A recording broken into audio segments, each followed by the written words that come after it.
tenuously to their empire. Cuba and Puerto Rico in the Caribbean, the Philippines and Guam in the Pacific. So what countries made up the Spanish Empire during imperialism? Meanwhile, in the U.S., the expansionist mood was at a fever pitch, with U.S. investments in Cuban sugar and mining industries steadily rising. So what investments did America have in Cuba that might have stirred expansionist ideas? Young Cuban José Martí had his first success as a rebel. He penned a patriotic poem against Spanish rule. The poem angered the Spanish government in Cuba so much they jailed Martí for 4 months and sent him into exile. Unthwarted, Martí continued his political writing, calling for Cuban independence. It is terrible to speak of you, liberty, for one who lives without you. A wild beast does not bend its knee before its tamer with greater fury. His tenacious spirit provided the Cuban people a national hero and hope of ending colonial rule. In 1894, Martí organized guerrilla actions, destroying U.S.-owned sugarcane plantations, hoping to provoke U.S. intervention in the Cuban plight against Spain. So why did Martí destroy the American sugar plantations? What did he gain? What did he want to gain from it? Spain sent an army under General Valeriano Weyler to crush the rebellion. José Martí was killed, but his revolution blazed on. Frustrated by rebel successes, General Weyler ordered 300,000 Cuban civilians into concentration camps. Thousands died, and the revolution seemed lost. But aid for Cuba arrived from some unlikely allies. Rival newspaper publishers William Randolph Hearst and Joseph Pulitzer printed stories about the butcher Weyler. Not out of any democratic zeal, the stories simply bolstered newspaper sales. They tried to outdo each other by printing sensational pictures and stories that fed the hysteria against Spain. Embellished stories like this became known as yellow journalism. Painter Frederic Remington was among the many reporters sent to cover the war. In 1897, Remington arrived in Havana to find there were no battles, no cavalry charges, and no artillery barrages. With no story to cover, he wired Hearst. Everything is quiet. There is no trouble. There will be no war.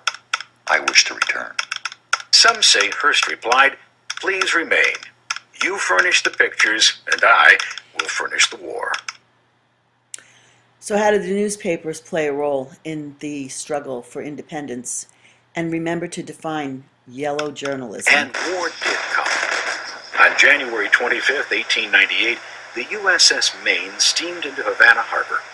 Outwardly, its mission was to help quell the conflict between the Cubans and Spanish. On February 15, 1898, Captain Charles Sigsbee was in his cabin after dinner. His crew was below decks. Suddenly, an explosion ripped through the underbelly of the Maine, killing 266 men. The American headline screamed, "It was a Spanish mine." "Remember the Maine" became a rallying cry as the American public was whipped into a frenzy. So what role did the Maine play in the start of the war? Did it have anything to do with yellow journalism? Remember, you While can the U.S. pause. Congress prepared a declaration of war against Spain, forces were deployed to the Caribbean and the Pacific. Anti-expansionists protested loudly. They believed the U.S. was in danger of becoming an imperialist nation. U.S. Navy warships moved in to blockade the harbor of Havana, Cuba's capital. And President McKinley issued a call for 125,000 volunteers. Infuriated, Spain declared war on the U.S.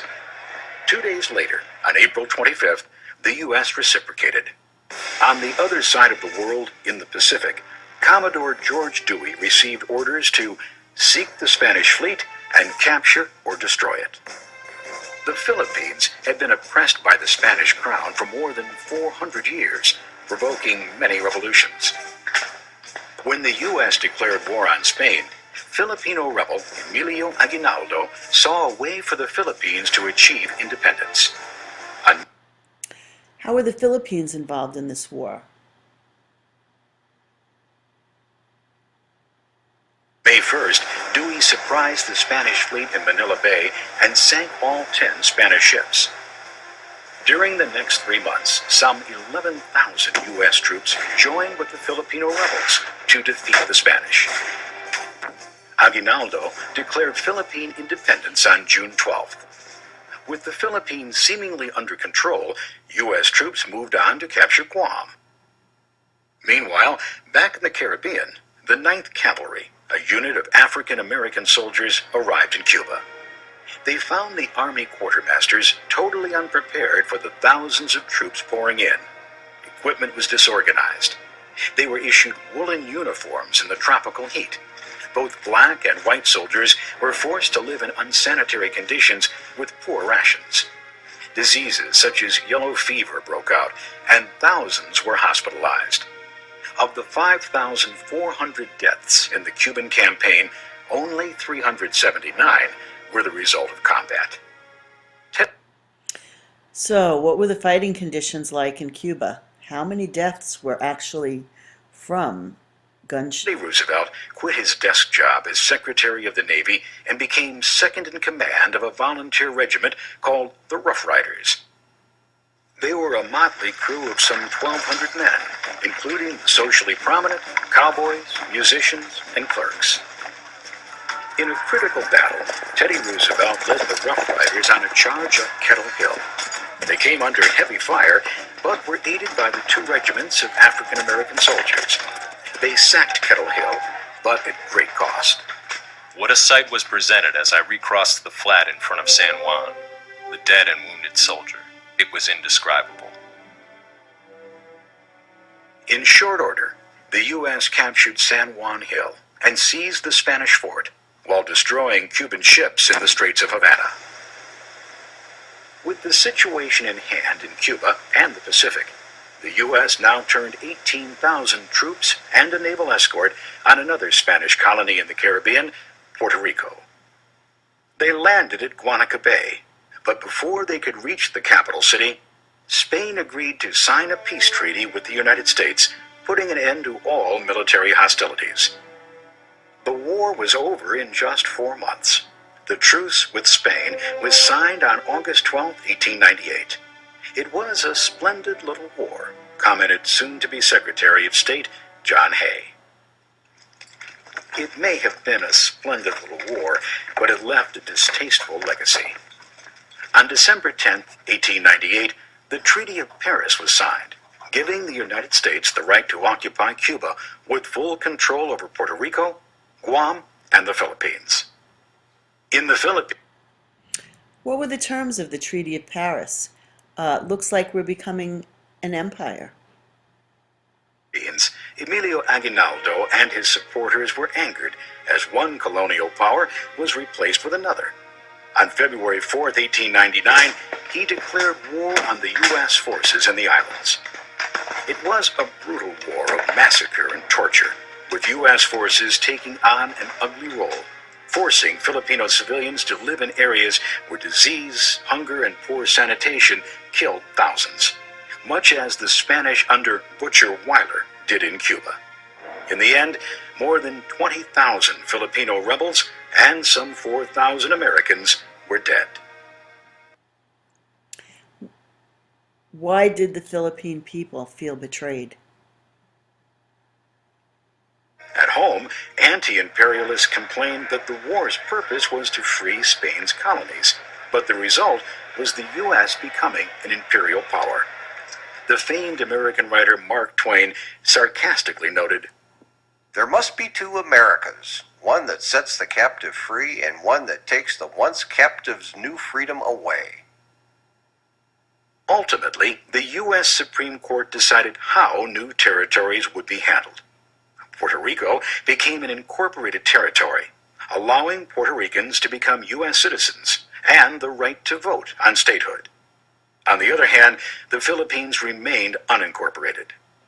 In 1902, Filipinos held elections for their House of Representatives, a first step on their long journey toward independence.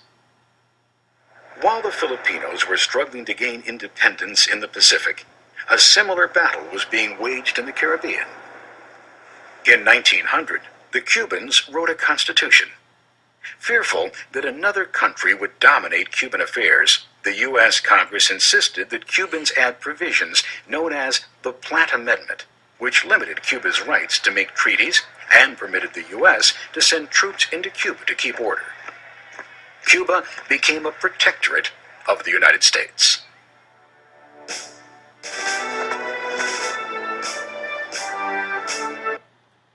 So, what eventually became of the Philippines, Puerto Rico, and Cuba? What was the Platt Amendment?